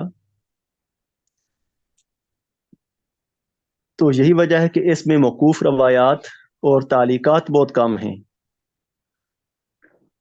حضرت امام مسلم علیہ رحمہ نے صحیح مسلم کو اپنے ہی شعر میں بیٹھ کر تصنیف کیا، جس کی وجہ سے انہوں نے روایت بالمعنی کے بجائے روایت باللفظ کا اہتمام کیا ہے، اور صحیح مسلم میں موضوع روایات نہیں ہیں، اور اسی طرح اس میں منکر روایات بھی نہیں ہیں۔ اس کے بعد تیسرا نمبر آتا ہے سنن نسائی کا۔ حضرت امام نسائی علیہ رحمہ کی یہ تصنیف ہے۔ خراسان کے شہر نساء میں آپ پیدا ہوئے، اور آپ کا سن ولادت 215 ہجری ہے۔ آپ کا نام احمد، والد کا نام شعیب، اور دادا کا نام علی تھا۔ آپ نے حصول علم کے لیے اپنا پہلا سفر 15 سال کی عمر میں بلخ کی طرف کیا۔ وہاں پر آپ نے علم حدیث حاصل کیا۔ اس کے بعد آپ نے مختلف ممالک کے سفر کیے اور علماء اور محدثین سے احادیث حاصل کی۔ آپ کے شیوخ میں، آپ کے اساتذہ میں اسحاق بن راہویہ، محمد بن نصر، امام ابو داود، امام ابو ذرع رازی، اور امام ابو حاتم رازی، اور امام بخاری علیہ رحمہ شامل ہیں۔ تو امام نسائی علیہ رحمہ نے جب السنن الکبریٰ تصنیف فرمائی تو اس کو امیر رملہ کے سامنے پیش کیا۔ امیر نے سوال کیا کہ اس کی سب روایات صحیح ہیں؟ امام نسائی علیہ رحمہ نے فرمایا کہ نہیں۔ اس پر امیر نے کہا کہ آپ ہمارے لیے صحیح روایات الگ کر دیجئے۔ تو امیر کی خواہش پر امام نسائی علیہ رحمہ نے صحیح روایات الگ کر دیں اور اس کا نام المجتبی رکھا،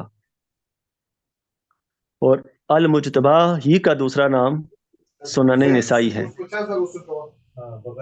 یہ مائک بند کر دیں جی۔ اس کے بارے میں امام نسائی علیہ رحمہ فرماتے ہیں کہ یہ تمام مجموعہ صحیح روایات پر مشتمل ہے۔ صحاح ستہ میں صحیحین کے بعد صحیح بخاری اور صحیح مسلم کے بعد سنن نسائی کو صحت کے اعتبار سے تیسرا درجہ حاصل ہے۔ تو اس کی وجہ یہ ہے کہ وہ اخذ روایت میں بہت سخت شرائط عائد کرتے ہیں۔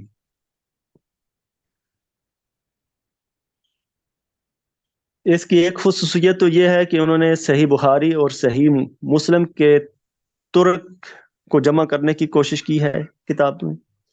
دوسرا یہ ہے کہ یہ کتاب حسن ترتیب پر مشتمل ہے، اور اس میں حدیث کی جو علتیں ہیں ان کا تذکرہ بھی ملتا ہے۔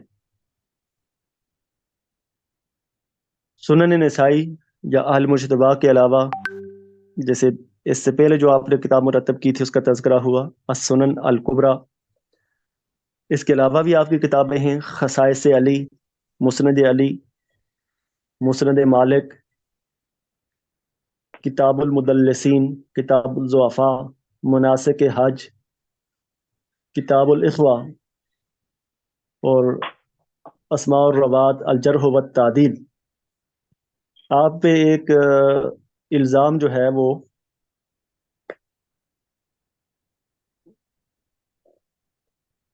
اہل تشیع کی طرف مائل ہونے کا بھی لگایا جاتا ہے، اور بعض جو ہیں وہ آپ کو اہل تشیع میں شمار کرتے ہیں۔ یہ الزام درست نہیں ہے، شاید اس کی اور بھی وجوہات ان کے نزدیک ہوں گی، اور جو آپ نے خصائص علی اور مسند علی مرتب کی ہے شاید ان کے نزدیک یہ اس کی وجہ ہو سکتی ہے، بڑی وجہ۔ تو آپ کے وصال کا، آپ کے وفات کا کے بارے میں روایات میں ملتا ہے کہ آپ جب رملہ سے دمشق پہنچے تو دیکھا کہ بنو امیہ کے زیر اثر ہونے کی وجہ سے یہ علاقہ خارجی افکار و نظریات کی زد میں ہے اور حضرت علی المرتضیٰ علیہ رحمہ کی کھلے عام تنقید ہو رہی ہے۔ تو یہ دیکھ کر آپ کو بہت دکھ ہوا۔ اس موقع پر آپ نے حضرت علی رضی اللہ تعالیٰ عنہ کے مناقب میں ایک کتاب تصنیف فرمائی۔ پھر خیال ہوا کہ اس کتاب کو دمشق کے لوگوں کو سنائیں تاکہ لوگوں کی اصلاح ہو اور خارجیت کے اثرات ختم ہوں یا کم از کم ہو جائیں۔ تو آپ ابھی کھڑے ہی ہوئے تھے اور کتاب کا کچھ ہی حصہ سنایا تھا کہ ایک شخص نے کھڑے ہو کر اعتراض کیا کہ آپ نے حضرت علی رضی اللہ تعالیٰ عنہ کو حضرت امیر معاویہ سے افضل قرار دیا ہے۔ تو لوگوں نے اس جرم کی پاداش میں آپ کو پیٹنا شروع کر دیا۔ آپ نیم بے ہوش ہو گئے۔ خادم سے فرمایا کہ مجھے ابھی مکہ مکرمہ لے چلیں، وہاں پہنچ کر مروں یا راستے میں موت آ جائے لیکن مجھے وہاں لے چلیں۔ تو اسی مار پیٹ کی وجہ سے آپ کا انتقال ہوا، تاہم آپ مکہ مکرمہ پہنچ چکے تھے اور صفا و مروہ کے درمیان آپ کی تدفین کا مذکور ہے کہ وہاں آپ کی تدفین ہوئی۔ اور تاہم ایک روایت یہ بھی ملتی ہے کہ نہیں، آپ مکہ مکرمہ نہیں پہنچے تھے بلکہ راستے میں آپ کا انتقال ہوا تھا، تاہم آپ کی تدفین مکہ مکرمہ میں ہوئی تھی، چونکہ آپ کو یہ محسوس ہو گیا تھا کہ آپ کو بہت زیادہ مار پیٹ کی گئی ہے اور آپ بچ نہیں سکیں گے، تو آپ نے جو وصیت کی تھی آپ کے خادم نے اس وصیت پہ عمل کیا ہے۔ اور آپ کا جو سن وصال ہے وہ 303 ہجری کا ماہ صفر ہے۔ چوتھے نمبر پر سنن ابی داؤد آتی ہے۔ حضرت امام ابو داؤد علیہ رحمہ کا نام سلیمان بن اشعث بن اسحاق بن بشیر بن شداد بن عمر بن عمران ازدی سجستانی ہے۔ سجستان افغانستان میں قندھار کے قریب ایک علاقہ ہے۔ آپ نے احادیث کی روایت تو تحصیل کے لیے بلاد اسلامیہ کے مختلف شہروں کا، مختلف علمی مقامات کا سفر کیا، جن میں مصر بھی ہے، شام ہے، مکہ مکرمہ اور مدینہ منورہ ہیں، اسی طرح بغداد، بصرہ اور خراسان وغیرہ جیسے کئی قابل ذکر شہروں کا آپ نے سفر کیا۔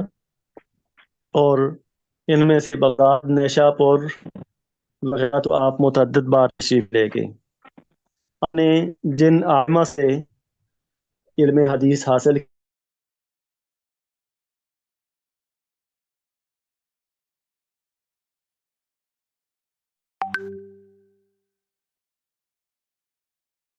کتنی دیر ہم ڈسکنیکٹ رہے، یا کہاں تک ہمارا ہوا تھا؟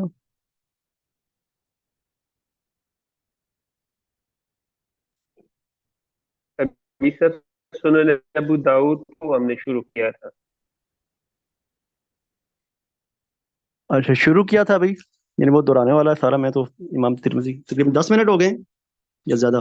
10 سے بھی کچھ زیادہ ہو گئے، اس کے بعد ہم نے ڈسکنیکٹ ہو گئے۔ جی کتنے منٹ میں ڈسکنیکٹ ہوئے تھے؟ I think 8 ہو گئے۔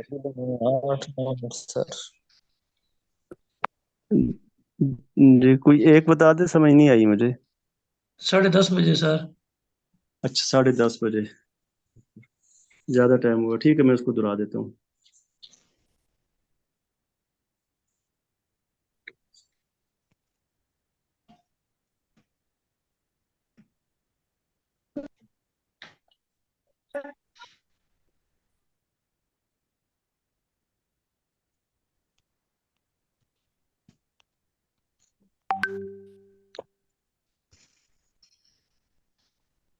سنن ابی داؤد کے حوالے سے میں نے بتایا تھا کہ اس میں فقہی ذوق غالب ہے، اور امام ابو داؤد علیہ رحمہ نے اس میں فضائل اعمال اور زہد کی روایات کے بجائے احکام کی روایات کو ترجیح دی ہے، اور فضائل اعمال اور زہد کی روایات کو آپ نے ترجیح نہیں دی، اور آپ نے 5 لاکھ احادیث میں سے 48 احادیث جو ہیں وہ 4800 احادیث اس مجموعہ میں جمع کی ہیں، اور اس میں سے بھی آپ نے پھر 4 احادیث کا بطور خاص تذکرہ کیا ہے کہ اگر کوئی شخص ان 4 احادیث کو آپ نے پیش نظر رکھتا ہے تو وہ یہ 4 احادیث اس کی دینداری کے لیے اس کو کفایت کریں گی، کافی ہو جائیں گی۔ وہ 4 احادیث کیا ہیں؟ ایک انہوں نے کہا ہے کہ انما الاعمال بالنیات، یہ وہ پہلی حدیث ہے ان 4 احادیث میں سے، جس کو کوئی شخص پیش نظر رکھتا ہے تو دینداری کے اعتبار سے وہ کامیاب ٹھہرے گا، کہ اعمال کا دار و مدار نیتوں پر ہے۔ دوسری حدیث ہے من حسن اسلام المرء ترکہ ما لا یعنیہ، کہ ایک انسان کے، ایک آدمی کے اسلام کی خوبی یہ ہے کہ وہ لا یعنی باتوں کو چھوڑ دے، فضول باتوں کو ترک کر دے۔ تیسری یہ ہے کہ کوئی شخص اس وقت تک مومن کامل نہیں ہو سکتا جب تک وہ اپنے بھائی کے لیے وہی چیز پسند نہ کرے جو وہ اپنے لیے پسند کرتا ہے۔ اور چوتھی روایت ہے کہ حلال بالکل واضح ہے اور حرام بھی بالکل واضح ہے، اور ان دونوں کے درمیان جو امور ہیں وہ مشتبہات ہیں، وہ مشتبہ ہیں، وہ مشکوک ہیں۔ حضرت شاہ ولی اللہ علیہ رحمہ کے خاندان سے حضرت شاہ عبدالعزیز آپ فرماتے ہیں کہ یہ جو 4 احادیث ہیں ان میں سے جو پہلی حدیث ہے یہ عبادات کے صحیح ہونے کے لیے اور معاملات کے صحیح ہونے کے لیے کافی ہے۔ اگر کوئی شخص اپنی عبادات کو درست کرنا چاہتا ہے اور دوسروں کے ساتھ جو رویہ، جو سلوک وہ کرتا ہے اس کو درست رکھنا چاہتا ہے، تو یہ اس حدیث کو اگر وہ پیش نظر رکھے گا تو اس کے عبادات اور اس کے معاملات درست ہو جائیں گے۔ دوسری جو حدیث ہے وہ انسان کے اوقات کو، اس کی زندگی کو ضائع ہونے سے بچانے کے لیے کافی ہے کہ وہ فضول اور لاجانی باتوں میں مصروف نہیں ہوگا، اس کے پیش نظر رہے گا کہ من حسن اسلام المرء ترکہ ما لا یعنیہ۔ تیسری حدیث سے متعلق وہ فرماتے ہیں کہ حقوق العباد کی ادائیگی سے متعلق، کہ انسان اپنے آپ کو پھر دوسروں پہ ترجیح نہیں دے گا، ان کے حقوق کی ادائیگی کے حوالے سے کانشیس رہے گا، دوسروں کے حقوق کی ادائیگی کے حوالے سے یہ حدیث اسے کفایت کرے گی۔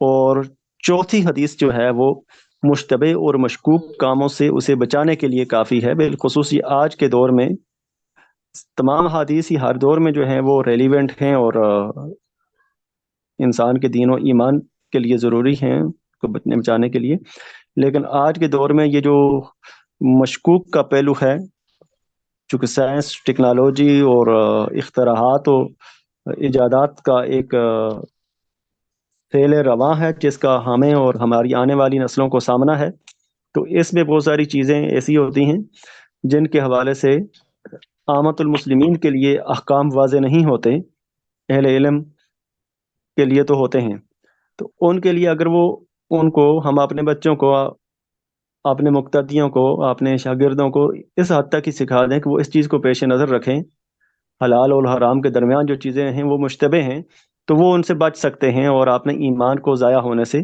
بچا سکتے ہیں۔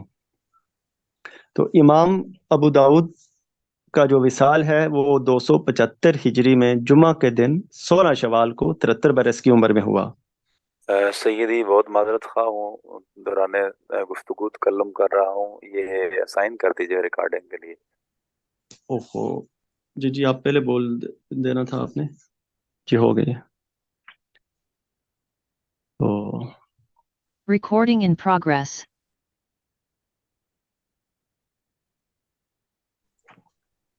سر یہ ریپیٹ کریں گے وصال ان کا امام ابو داؤد کا؟ جی ان کا وصال 16 شوال جمعہ کے دن 275 ہجری میں ہوا ہے، اور اس وقت آپ کی عمر مبارک 73 برس تھی، 73 ایئرس۔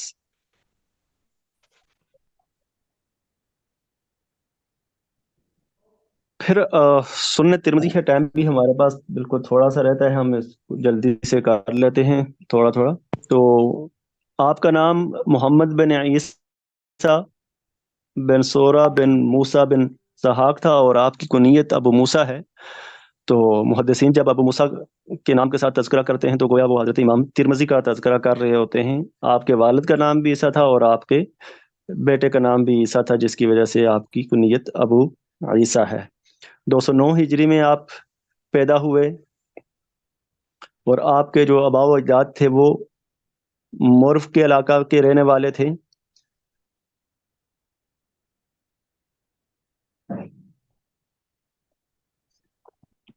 ابن حبان نے اپنی کتاب الثقات میں امام ترمذی کے بارے میں فرمایا ہے کہ کان ابو عیسیٰ ممن جمع وصنف وحفظ وذاکر، کہ امام ترمذی کا شمار، ابو عیسیٰ کا شمار ان لوگوں میں ہوتا ہے، آپ ان لوگوں میں سے تھے جنہوں نے احادیث کو جمع کیا، کتابیں تصنیف کی، احادیث کو یاد کیا اور ان کو آگے ان کا علم پہنچایا، ان کو یاد کرایا، ان کو ان کی تدریس کی۔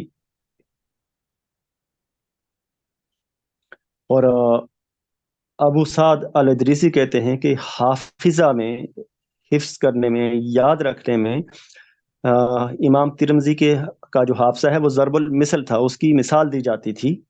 اس طرح حاکم فرماتے ہیں کہ مات البخاری فلم یخلف بخراسان مثل ابی عیسیٰ فی العلم والحفظ والورع والزہد بقا حتی عمیہ وبقیہ ضریرا سنین، کہ امام بخاری علیہ رحمہ وصال فرما گئے، لیکن ان کے بعد خراسان میں، حضرت امام بخاری کے بعد خراسان میں علم میں، حفظ میں، حافظہ میں، یعنی تقوی میں اور زہد میں امام ترمذی جیسا کوئی شخص نہیں گزرا۔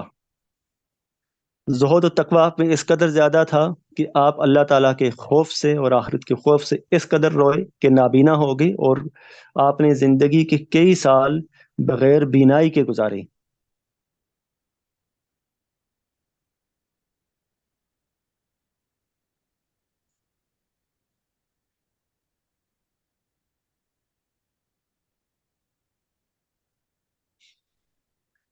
تو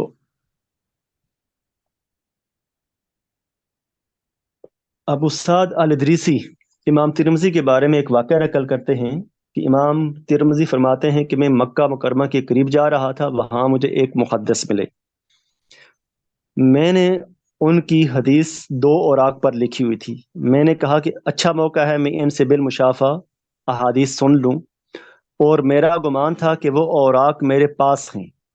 میں نے درخواست کی تو انہوں نے قبول فرما لیا، لیکن مجھے وہ کاغذ نہ ملے۔ پھر میں سادہ کاغذ سامنے لے کے بیٹھ گیا، استاد نے حدیث پڑھنا شروع کی، اچانک کاغذ پر نظر پڑ گئی تو استاد ناراض ہوئے۔ میں نے اپنا عذر بتایا اور عرض کیا جو احادیث آپ سے پڑھی ہیں وہ مجھے یاد ہو گئی ہیں۔ فرمایا سناؤ۔ میں نے تمام احادیث سنا دیں۔ استاد نے فرمایا تم نے پہلے یاد کر رکھی ہوں گی۔ میں نے کہا نہیں۔ آپ نے مزید احادیث سنائیں۔ انہوں نے 40 احادیث سنائیں، وہ بھی میں نے سنا دیں۔ میں نے ایک حرف کی غلطی نہ کی۔ استاد نے فرمایا کہ میں نے تجھ جیسا اس سے پہلے نہیں دیکھا۔ یہ آپ کے حافظے کا عالم تھا۔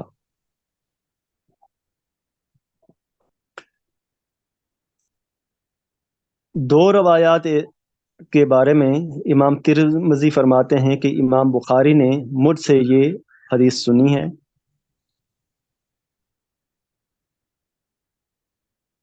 وہ کون کون سی ہیں؟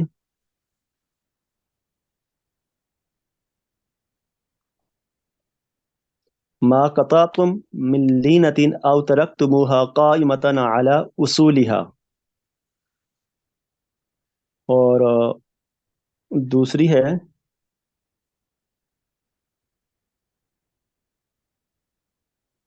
کہ رسول کریم صلی اللہ علیہ وسلم نے حضرت علی رضی اللہ تعالیٰ عنہ سے فرمایا یا علی لا يحل لأحد ان يجنب في هذا المسجد غيري وغيرك، قال علي بن منذر قلت للضرار بن سرد ما معنى هذا الحديث؟ قال لا يحل لأحد يستطرقه جنوبا غيري وغيرك۔ یہ دو روایات جو ہیں یہ ان کے بارے میں حضرت امام ترمذی کا کہنا ہے کہ یہ امام بخاری نے مجھ سے اخذ کیے ہیں۔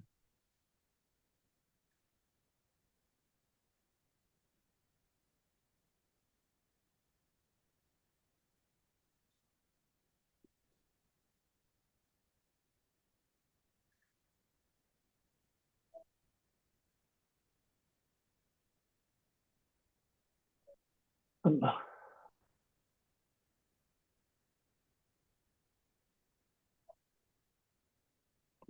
امام ترمذی کی جو خصوصیات ہیں ان کی جامع ترمذی سنن ترمذی بھی کہا جاتا ہے.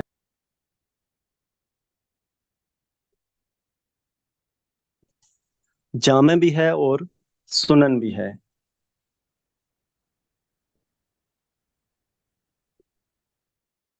اور یہ کہ اس میں احادیث اور ابواب کا تذکرہ نہیں ہے. اور امام ترمذی جب فقہا کا مذہب بتاتے ہیں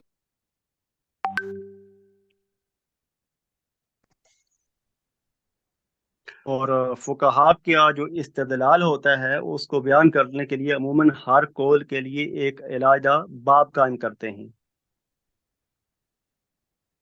وفیل بابی یہ کہہ کر اس میں آپ احادیث کا حوالہ پیش کرتے ہیں اور متعدد احادیث سے اس کا حوالہ دیتے ہیں. نیز ان کی جو سب سے عام خصوصیت ہے وہ یہ ہے کہ وہ ہر حدیث کا درجہ بیان کرتے ہیں، جیسے حسن، صحیح، ضعیف وغیرہ. امام ترمذی کی جو دوسری تصنیفات ہیں ان میں الشمائل النبویہ ہے، کتاب العلل الصغیر ہے، کتاب العلل الکبیر ہے، کتاب الزہد ہے، کتاب التاریخ ہے، کتاب التفسیر ہے اور کتاب الجرح والتعدیل ہے. اس میں آخری ہماری رہے گی سنن ابن ماجہ. ابو عبداللہ محمد بن یزید بن عبداللہ القزوینی کی تصنیف ہے. ابن ماجہ کے نام سے آپ مشہور تھے اور قزوین کی طرف نسبت کی وجہ سے آپ کو قزوینی کہا جاتا ہے. یہ ایک علاقہ تھا جس میں آپ پیدا ہوئے تھے، جس کی طرف آپ کی نسبت تھی.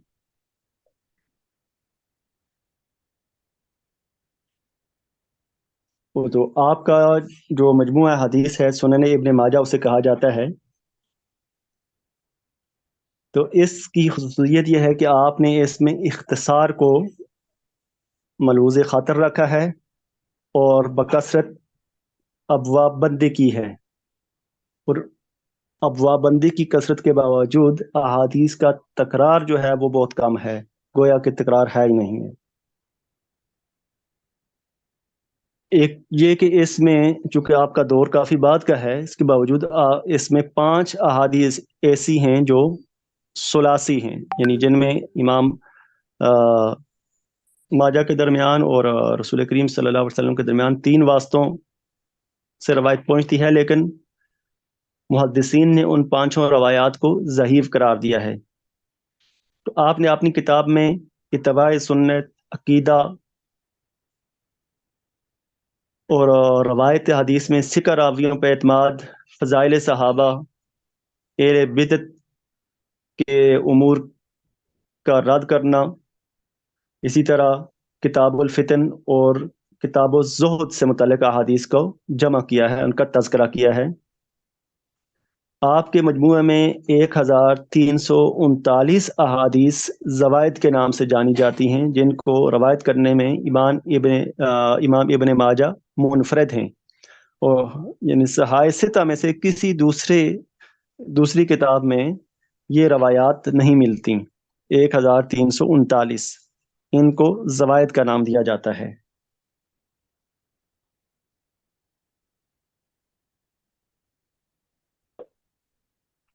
تو بعض احادیث سے متعلق احادیث کی اسناد سے متعلق ابن ماجہ میں ان میں تفرد یا غرابت کا حکم لگایا ہے ابن ماجہ نے، اور ابن کثیر علیہ رحمہ سنن ابن ماجہ کے حوالے سے لکھتے ہیں کہ اس میں 32 کتابیں ہیں، 1500 ابواب ہیں اور 4000 احادیث ہیں، اور سوائے چند احادیث کے باقی ساری احادیث عمدہ درجے کی ہیں. شاہ عبد العزیز محدث دہلوی علیہ رحمہ فرماتے ہیں کہ ترتیب کے اعتبار سے یہ کتاب انتہائی عمدہ ہے اور اس میں تکرار بھی نہیں ہے.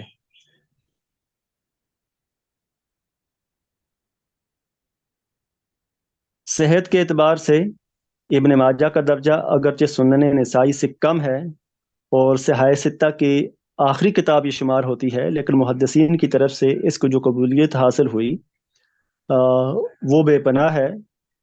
یہی وجہ ہے کہ بڑے بڑے اہل علم اور اہل فن نے سنن ابن ماجہ کی شروعات اور تعلیقات لکھی ہیں۔ تو یہ جو تیسری صدی تھی، اس میں ہم نے آج تذکرہ کر سکے ہیں صرف صحائح ستہ تک کا۔ اس کے علاوہ اور بھی کتابیں اس عرصے میں لکھی گئی ہیں اس صدی میں۔ مسند ابی داؤد طیالسی ہے، مسند امام احمد بن حنبل ہے، مصنف ابی بکر بن ابی شیبہ ہے، اور بھی کئی کتابیں ہیں۔ وقت ختم ہو چکا ہے، سوال جواب کے لیے تو ہمارے پاس نہیں رہا۔ 11:02 ہو گئے، چونکہ 11 بجے میری اگلی کلاس شروع ہونی تھی۔ تو انشاءاللہ اگلی کلاس میں آپ سے ملاقات ہوگی۔ اس سے پہلے میں اسی ہفتے میں آپ کو جو ہمارا مڈ ٹرم کے حوالے سے کام ہوگا، یقیناً وہ ایک اسائنمنٹ ہوگی، وہ میں آپ کو بھیج دوں گا انشاءاللہ۔ فی امان اللہ، اللہ حافظ۔